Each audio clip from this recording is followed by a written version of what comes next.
Or if they do.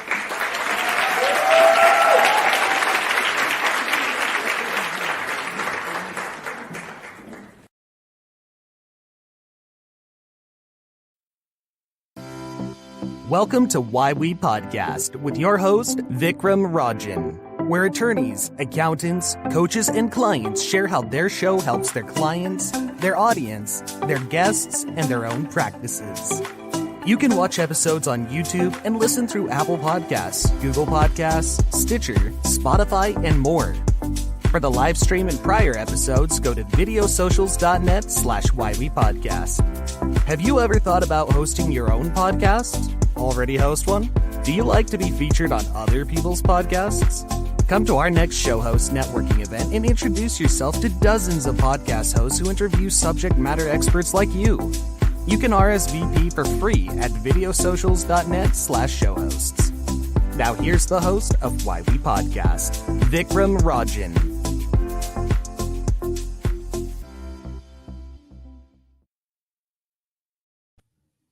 Hello, welcome to another episode. I am excited because I get to learn from other podcast hosts, not only about why they podcast, but why they started it, how their show has grown, how it helps their circle of influence, and of course, how it helps them. And so it's a wonderful, selfish experience for me to learn from them. And I'm sure that their pearls of insights and wisdom will be helpful for you as well. By the way, my name is Vik. I'm the co-founder of Video Socials, and you'll get to know Video Socials clubs and our podcasting program a little bit later in the episode. But I want to jump right in and get to know Meg and Khalida. Khalida, if you can start us off, I'd love for you to share a little bit about what you do professionally, even before we get into the nature of your show. Yeah, for sure. I am a business coach. I coach primarily women of color, done-for-you service providers and coaches in their business. And so I strongly coach on mindset, but of course, business strategy as well. And yeah, it's pretty much been my lifelong calling. Like most coaches, everybody came to me for all the advice growing up that they all hated, but somehow it hits when you really need it. And so, yeah, I started this journey of my own business about a year and a half, 2 years ago. Of just coaching. Prior to that, I coached crowdfunding for about 3 years, where I would help people raise money. So I just kind of got my feet wet with coaching then. And I really love it. So it led me to business coaching because I just saw so many women of color who really didn't understand how to start a business and then, figure out the resources to start a business and just all the support pieces. And so I was like, yeah, I think I can do that. I really love it. And I'm doing this myself, and I know what are the things that really get in our way, and what are the things we think are getting in our way. So yeah, that's what I do. That makes sense. Yeah, there's always a fascinating connection between our guests, and this one is relatively easy to see a connection. Meg, can you share with us a little bit about what you do professionally? Sure. So the name of my company is Take the Leap Franchising. I'm a business consultant. I wear a lot of different hats in business. I have been in the world of franchising for the last 30 years. I started there actually as an owner of a built into 5 locations with a concept called Great Clips. Jumped the fence 20 years ago and came to the consulting side. So I work with small startup businesses that are really pursuing whether or not they want to franchise. And then I work with investors and individuals who are looking for a business investment opportunity in order to either diversify their revenue streams or to leave the corporate world and take control of their financial future and their schedules, their valuable time, and stop working for the boss and become the boss. When I graduated from college, my degree was in counseling, and every step along the way, actually prior to that, really, my mom founded a hospice. I've been helping people in transition my entire life. And Khalida, just like you, this is my life calling, is to help people take the leap, as I say, from lily pad to lily pad, take the leap so that you land right where you want to land at this time. So that's fascinating. So some of your clients are entrepreneurs and thus potential franchisors. And then you also work with franchisees, or at least potential franchisees, who are looking to buy, invest, run a franchise, part of a larger system. Correct. How do you like how do you balance the two? Like how does that work, right? Because it seems like two different, complexities. Well, my household is very complex and interesting. We Okay. outright own, I don't know how many businesses right now where we're 100% owner. And they're diverse businesses. I haven't even brought those up yet. Then we do a lot of angel investing. There are about 85 different investments in our portfolio right now.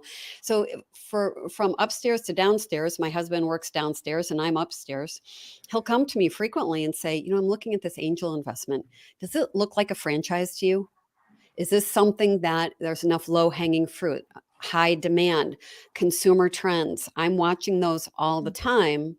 And so he and I collaborate quite a bit in order to help some of these startups figure out what do they want to be when they grow up. And Right. if the world of franchising is the correct approach, I can cover the spectrum from helping them to get legal advice, get all of their documentation lined up, all the way then to actually selling the licenses. So when did you start your podcast and why?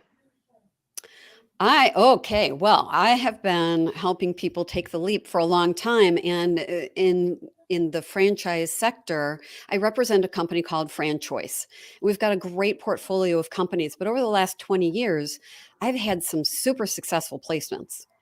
And people kind of get tripped up on what is franchising. It's not all food. And so I started the podcast because, number one, I love people and their stories. Storytelling means a lot to my listeners because some of them know they want to own their own business, but they're not really quite sure what the world of franchising looks like. Is it all food? Am I cheating if I'm not writing my own business plan? How do I get funding and financing? So I started the podcast because I wanted to elevate the people I have put into business who succeeded in an area that they never even considered before. That's what most of my listeners are wondering. I've never thought about this, but wow, it's kind of an interesting idea. So now they can listen to real people who have already taken the leap. Cool. And listen to their story of success. So when did you start the show exactly? Oh, I'm not good at dates. So it was before the pandemic. So it was. But 2 years? Yeah. Or so? Yeah. That's neat. What about you, Khalida? What was the impetus of starting your show? And Yeah, how did it so come about? I started my show last July. Just kind of didn't realize I was going to start a podcast. It was very interesting. People kept saying, like, could you do a podcast on crowdfunding? And I was like moving away from crowdfunding and was just like, I don't really want to do a crowdfunding podcast. I had listened to so many and I just wasn't into them. But I really felt like a lot of times the way I help people the best is when they just have some time to listen to like my thoughts about what's going on. And so like Meg, I was like, what usually stops people is them not being able to see themselves in that role. And so storytelling is a wonderful tool, right? I'm a journalist at heart, right? That's what I went to college for. And so what do? We tell stories all the time, right? We like add some color to this black and white, palette that everybody sees. And so a lot of people think I can't be a business owner, or I can't do the thing that I want to do. I'm still working, or I have these circumstances. And so I thought to myself, you know what? I need to put myself out there, be a woman of color, a woman who, wears hijab, so that people can see like, oh, if they share identities with me, oh, okay, she's doing it, so maybe it's possible. But then on top of that, from time to time, I bring other entrepreneur women onto the show, typically. I'll have some gentlemen coming on who've been my clients. But, I bring them onto the show and they tell their story too, right? So they have various different backgrounds. They're doing various different things. And they tell their story of like what the struggles were, what kept them going, how they're doing now, right? And I didn't want it to all be just the dazzling stuff, right? I wanted people to hear like, yes, I'm struggling. Yes, this is hard, but it's totally worth it. And this is why. And here's my story. Because somebody out there is going to resonate with somebody else's story. So I really wanted that representation. And I wanted it to be kind of like this, almost like this mentorship on the go from a community standpoint, Sure. Yeah. Now, Meg, your show is called Take the Leap. That's the name of my business, but Okay. the podcast itself is called Free Agent. And so how did you come up with the name? Oh, well, that was fun. I have on a regular basis done presentations at outplacement offices. Sure. And so I work with people who are already in transition. And one of the storytelling, as well as using analogies, is what Sure. opens up people's minds. And so I would look around the room of participants and say, do you realize that you're a free agent? You're in a position now to represent yourself. You're going to have to surround yourself with trainers and teammates and mentors who are going to help you get to the next place that you're looking to land. And so the more I talk to these people in transition about confidence, really is what it takes to know that there's a ton of competition for that job. There's a ton of competition everywhere you look, whether it's in marriage and in partnership, there's competition everywhere. You're competing all the time. So if you think of yourself as a free agent, you're going up against all sorts of other qualified people. Sure. Surround yourself with great information and gain confidence by knowing that you can overcome your fears by collecting real information. Get the facts. And that's what I want to provide through the show. I also interviewed other resources for people, not just people I've placed in business, because they want to know where can they get answers and who's a reliable resource. So the show really is designed to provide a very well-rounded perspective on what does it take to own your own business, whether you're franchise or not. And Khalida, I think that's part of what you're doing, is instilling confidence by helping people dig deeper and get the facts so that they have the confidence to move forward. Right. And so I find that interesting, right? So it's not only stories from that firsthand experience of been there, done that, but it's also the counsel, the advice, the insights from experts who also, to some extent, have been there, done that, or at least have that experience of helping others. So it's neat that you have that full rounded effect. Khalida, what about you? How did you come up with the name of your show? Tell us that story. The Black Girl Business Bar. Not as sophisticated as Meg. I was like, what do I call this thing, right? So keep in mind, I was like, I'm going to start podcasting. The thought in my head was, I'm a Black girl, right? And it was, so many people had so many thoughts about this, but I was like, everybody has a little girl inside, okay? And like, it's totally appropriate in my culture, like my community to, for Black women to say the Black girl inside of me, right? So I thought the Black Girl Business Bar, kind of being like, I'm that Black girl, but like my show really does highlight women of color, and women in general, right?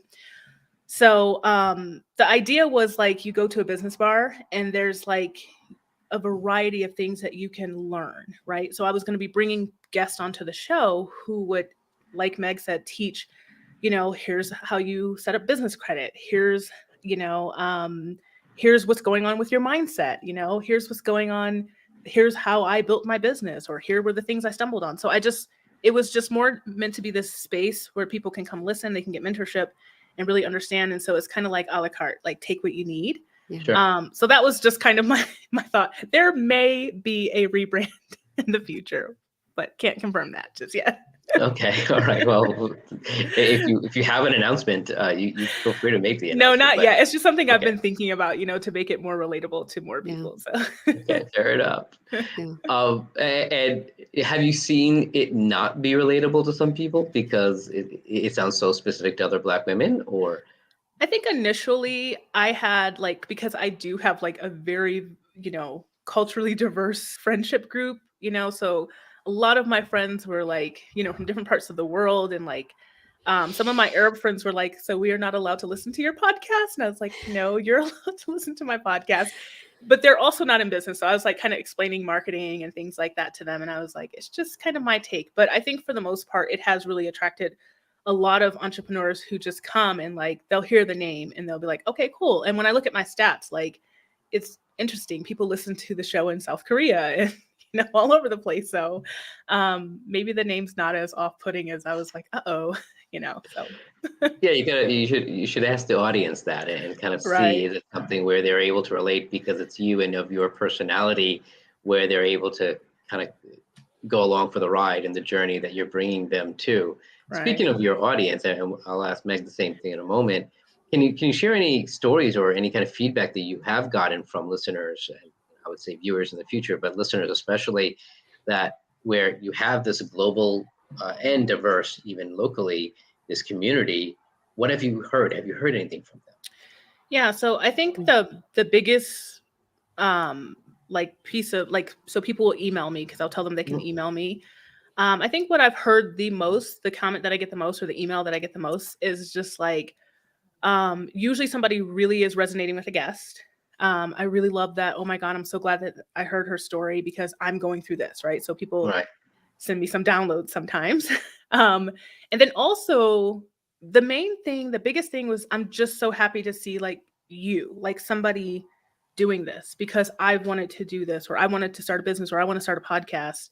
And I think especially because I don't think it's like super unique that I'm a woman of color, but I think like because I'm a woman of color who wears hijab, sometimes people are like, oh, okay, yeah, like I can go out there and I can do this. I think I'd like to think hijabis are pretty out there and apparent, but there's still a lot of people, believe it or not, who feel very limited by their circumstance or their identity. And then when they see you doing something, it opens. So I would say even from relatives, like the number one thing that I started getting like immediately was like just this idea of like, oh my God, I can do this, or like I can do a business, or like I'm so like in awe of you putting yourself out there confidently. I'm like, you don't hear my producer behind the scenes. No, I do feel pretty confident with it, but yeah. Look, I mean, it is putting yourself out there. I mean, for all of us, right? So from that aspect, it can be a very vulnerable experience, especially being new at it. But even as we kind of get well seasoned with it, every experience is new because we're talking to new people generally. Yeah. So from that aspect, that's wonderful to hear. It's that kind of feedback, and it's inspirational for folks that identify with you. But even for folks who don't, right? That it's you're bringing your culture and your way of life and your look to, let's say, a mainstream world, or to a world that may not be used to, just for lack of their circle of influence, right? Exactly. So from that aspect, you're creating a space that's great for everyone. So congrats for that. Meg, what about you? Have you heard feedback from your audience, subscribers, downloaders, your community? The number one thing I hear is that the interviews flow very nicely into natural conversation where my guests will become vulnerable and talk about the challenges, the threats, the things that they survived through. And so what I hear a lot is that the interviews are very insightful and helpful because they can hear that person, that interviewee, tackled the problem. And that's the thing about owning your own business, is the longer it lingers, the problem gets worse. And so my listeners are gaining confidence that, oh, I can do this. Oh, and I try to feature people too, just like you do, Khalida. People who maybe have an unexpected story and ended up owning a franchise, which they never thought they'd own a franchise because they kept asking more questions. So I have a lot of people who are on that brink of doing the research. I'll just send them to the Free Agent podcast and say, pick 5 or 6 of them, put your headset in, you don't have to watch, and just listen to these people's stories. Right. And that's what gives people inspiration. So that's the number one word, I think, is that they're inspired. Yeah, that's excellent. Has it come to full fruition where someone has, because they've been inspired to take action, they did actually take the leap with you and become a client? Has that happened? Yes. Yeah. Yeah, I've got good marketing, and it's not all me. I've got one person in particular who handles all of the branding. And so we also have a production company that we have been working with. Now, her name is Tamara Burkett, and she's doing not only the marketing, but she's going to take over production. So excellent. We're going to have all of it in-house now. I do all the writing of the show notes. I invite my own guests, so I have a little bit of background on these people, but there are plenty of there's a lot of content out there. So the answer is yes. I work with people who are uncertain. They listen to some of the podcasts and then decide to go forward with the research and decide if they're going to own their own business and will it be a franchise. Yeah, that's really neat, because now you're able to you're able to see it full circle, where it is a marketing tool at the end of the day. Yes, it's productive and helpful and inspirational for your audience, but there is an ROI for yourself, for your own business and businesses. So it's great to hear. Yeah. Khalida, what about you? Have you seen that come full circle for you yet? So I have definitely seen people follow me and say, hey, I binged your podcast, and get on like, a sales call with me, Mm-hmm. for working. One person so far since last July from my podcast, I can guarantee, I should say verify that I converted them. Right. But yeah, I'm just assuming like, just from the feedback and the emails that I get, that there's just people, they're on my path. Right. So Okay, good. they've entered the Khalidaverse. Yeah. And they're making their way. But I'm kind of the same way. Like typically if somebody comes to me and they're like, I want to ask you all these questions, I'll say, oh, I have a podcast episode on that. Or if I'm calling myself out, I usually call out the podcast, because I'm just kind of a big believer in people kind of courting me before they're like ready to work with me. Of course, if somebody's like, no, I'm ready now, I'm not going to turn them away. But I'm kind of a courter. Like I like to, kind of sleep in the background and like look and make my own decisions. And then by the time I get on a call with somebody, I'm like going to buy from them.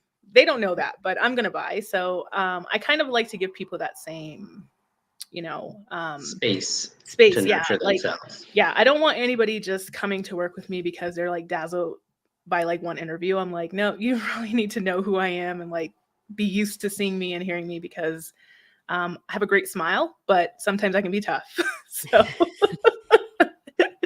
and I say that because it tricks people. They're like, oh, you seem so nice. And, and I'm totally nice. I'm just kidding around. But I'm like appropriate because you need a result, so I really do give that kick in the pants when they need it. Tough love.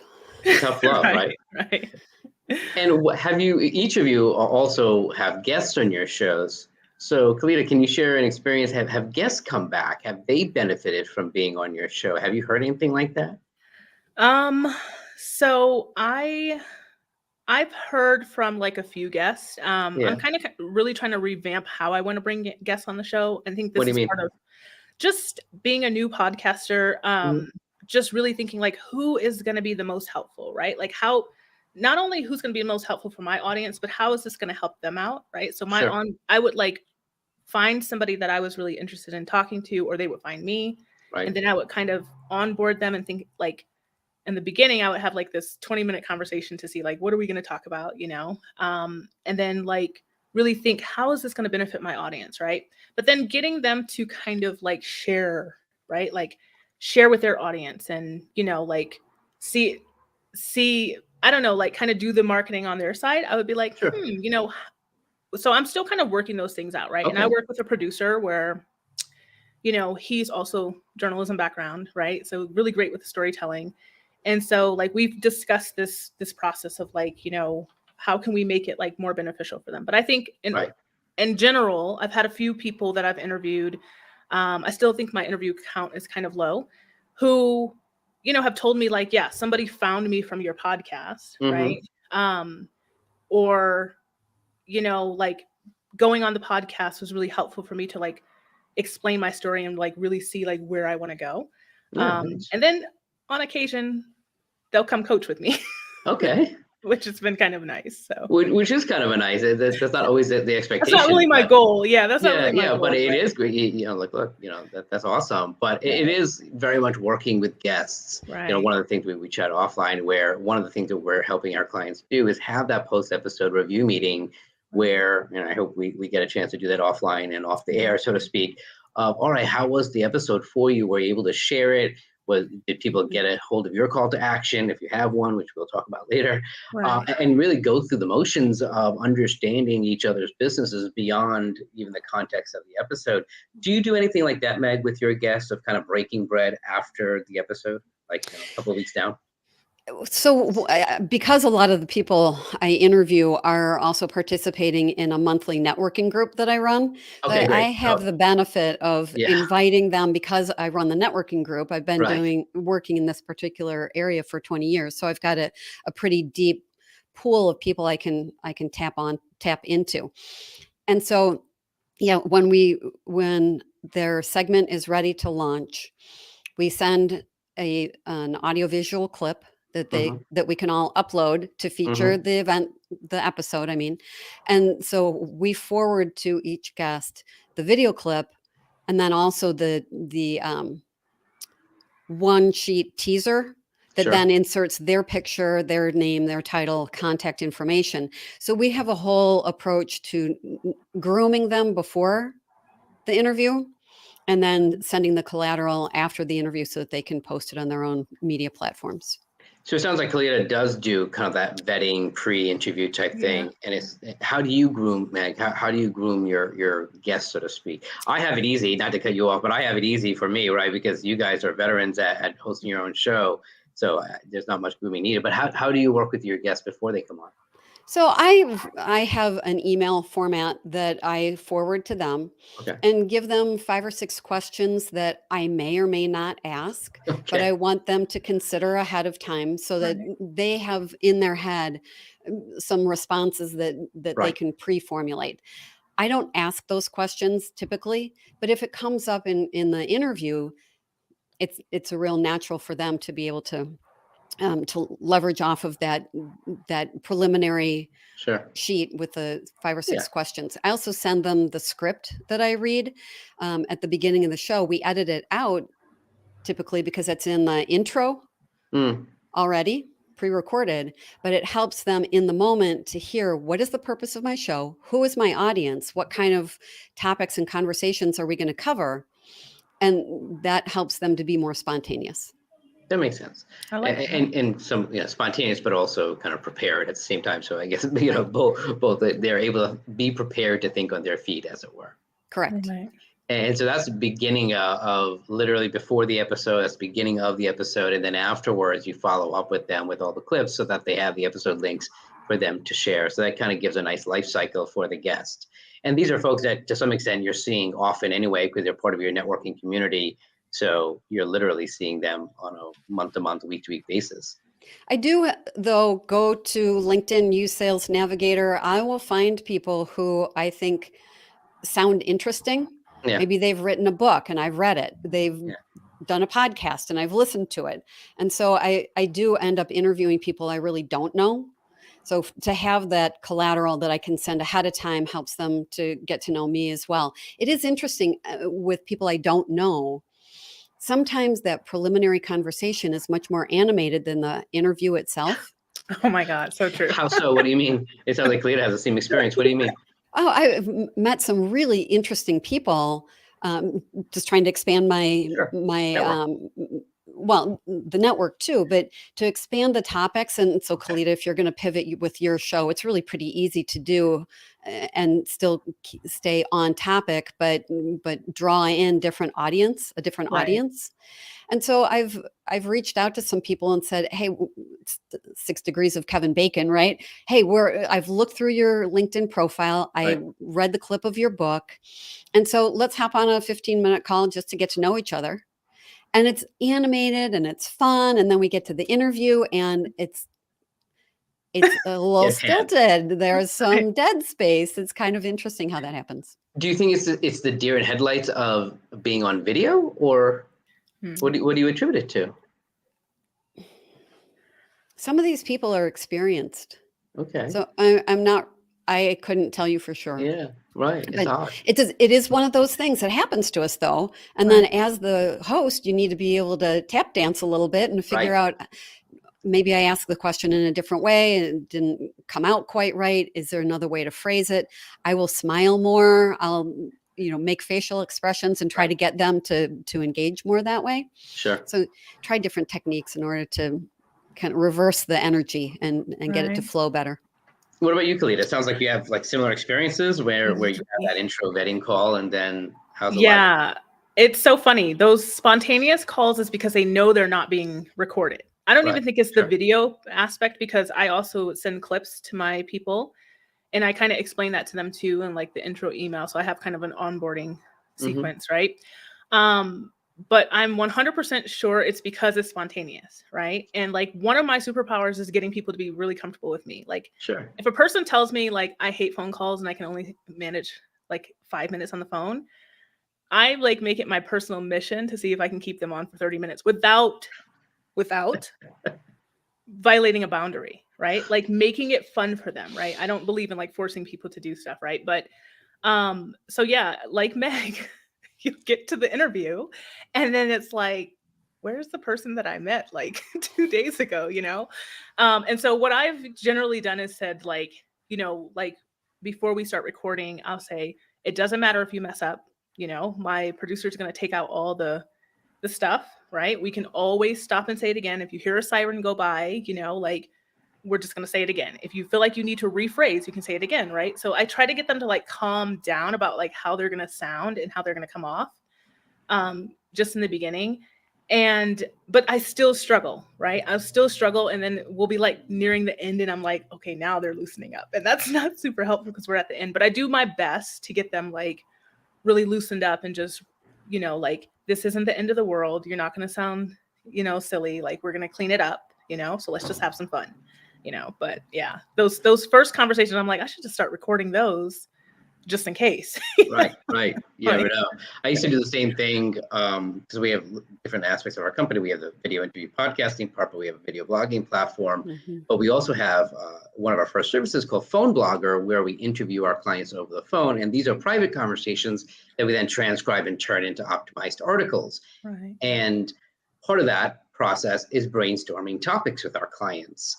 And I learned very early on that even during the brainstorming, I want to audio record that because it's not meant to be a phone blog, but in the process of them brainstorming topics, they'll end up like saying too much, quote unquote, right? It's not, they don't have to explain the topic right then, but they'll take 2-3 minutes and kind of over explain the topic. Like, I don't need to hear it. It's really for my editor, but they'll start. And I'm like, well, I'm not gonna shut them up because they are literally doing a phone blog right now. So let them, they're not really rambling for 2 to 3 minutes, but they are brain dumping for 2 to 3 minutes. But that's good stuff. This is how they would explain it to a potential client. These are frequently asked questions. So they're very used to answering these questions.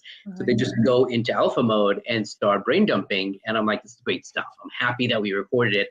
I remember before recording it, always kicking myself, much like you guys are thinking about, where it's like, oh man, it's more difficult where it's a podcast, right? You don't want to catch them, you know, off guard. But for those kinds of purposes, it's good to record everything because you never know when the good gems will come out. So I could totally relate, but in a different way.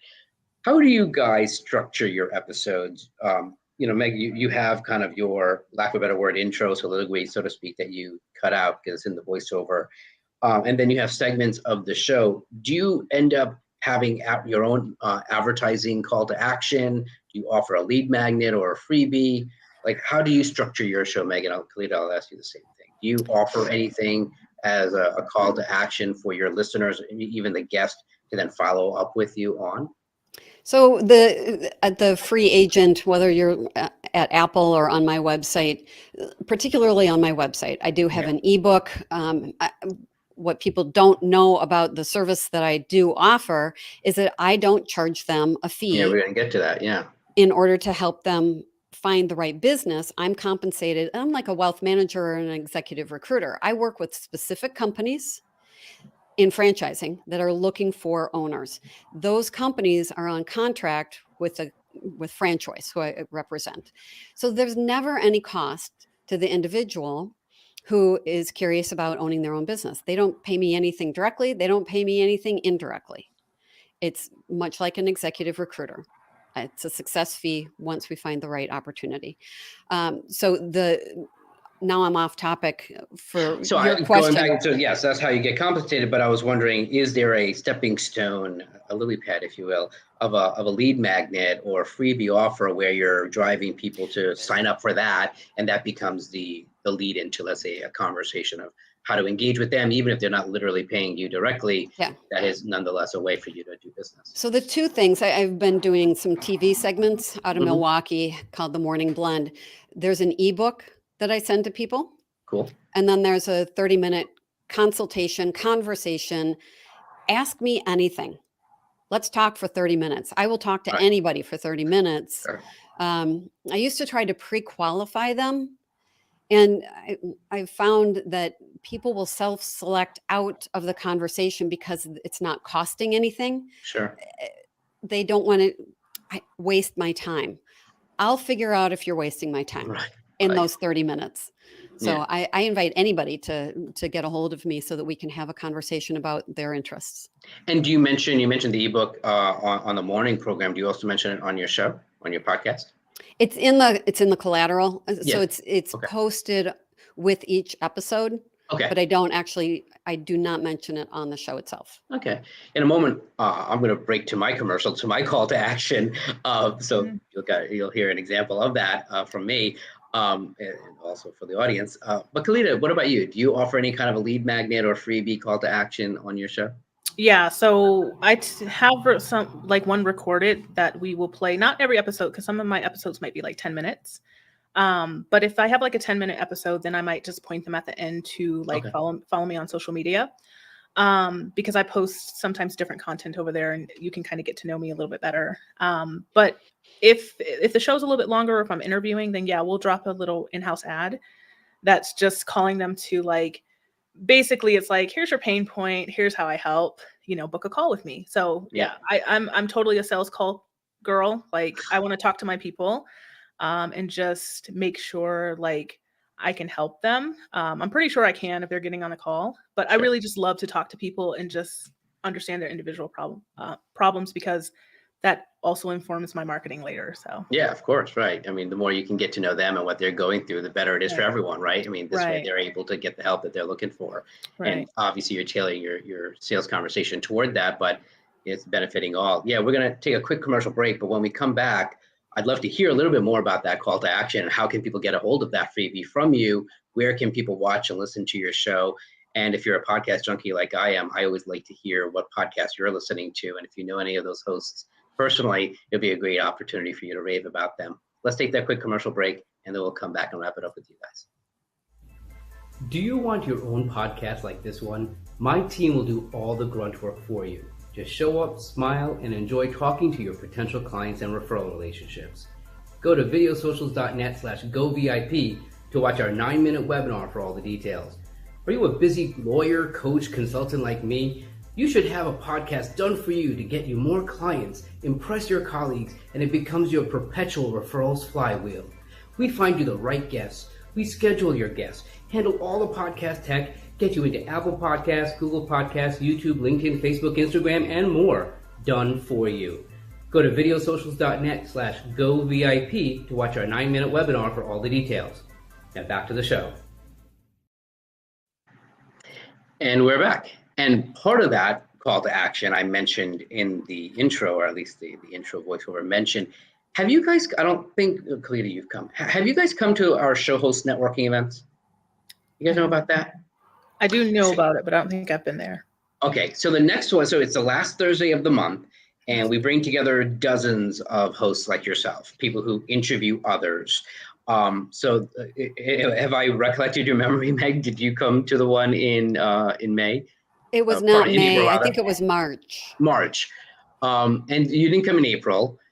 Are you able to? So the next one is May 26th, I want to say. It's the last Thursday of the month. How was it for you? Was it productive at all for you, Meg? It was, yes, it was productive for me. I'm a natural learner, and I like to hear, even for people who are in the same industry, how different. We all have our own unique point of view. Again, back to that free agent and competition. Right. Don't be afraid to come to it and find out that there are other people in your industry. Learn, because what I also learned from video socials is better presentation style, more succinct wording, eye contact, body language. And so everything that you have to offer, Vik, has been very helpful. Thank you. I appreciate that. So videosocials.net/show host. Khalida, you should definitely come. So we hosted the last Thursday of the month. So we have a variety of things. We have our video blogging clubs, which are really awesome. And a lot of our members are podcast hosts themselves. So it becomes an opportunity to meet other podcast hosts where they're recording promo videos. But the original intent was for their video blogs, but a lot of our members also host shows. And then once a month, we host the show host networking, where podcast hosts and those who are guests and looking to become podcast hosts come together. So if you guys like being invited on other people's shows, and you guys seem to be a pretty cool match as well. Yes. You're going to meet other shows like yourselves, where what's happening right in front of us will happen tenfold May 26th, and I want to say June 30th is the last Thursday in June. So videosocials.net/show hosts. Meg, it sounds like you also listen to a lot of podcasts like I do. Is there a podcast host in particular that you know really well that you would love to rave about, and why do you listen to the show?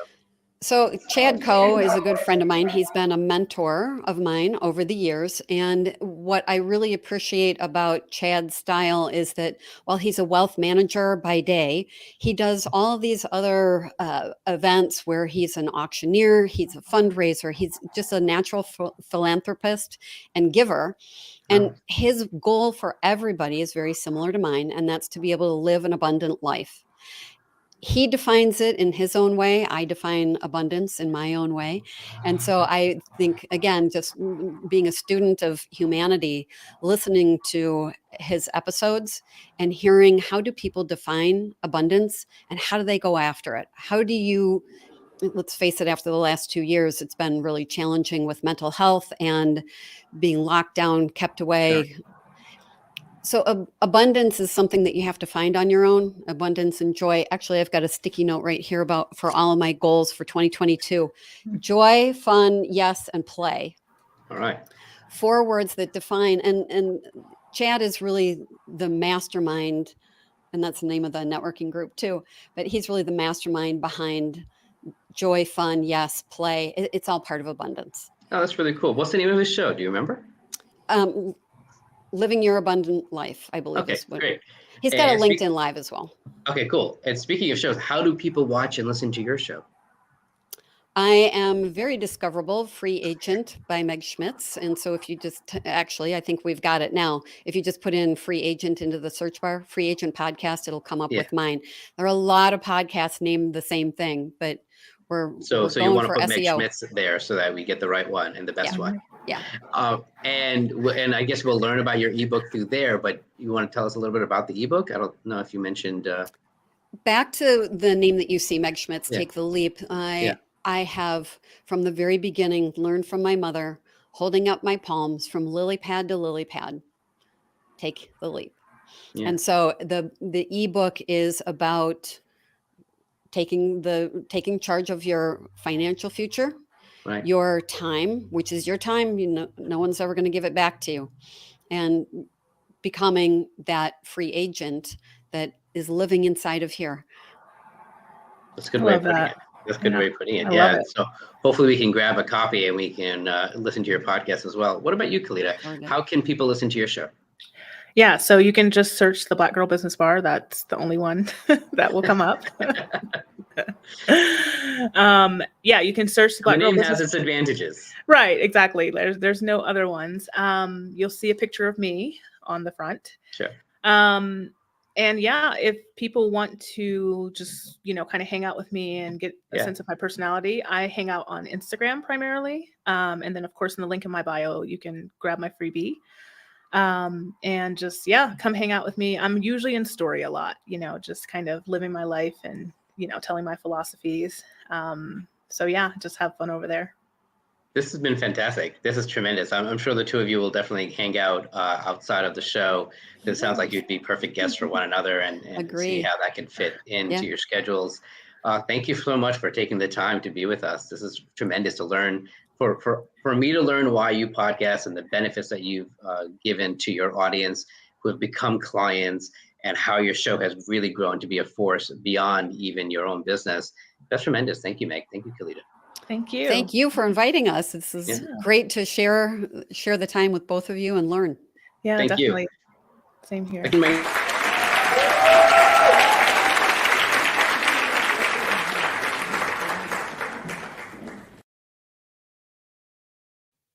All right, and we're off, right?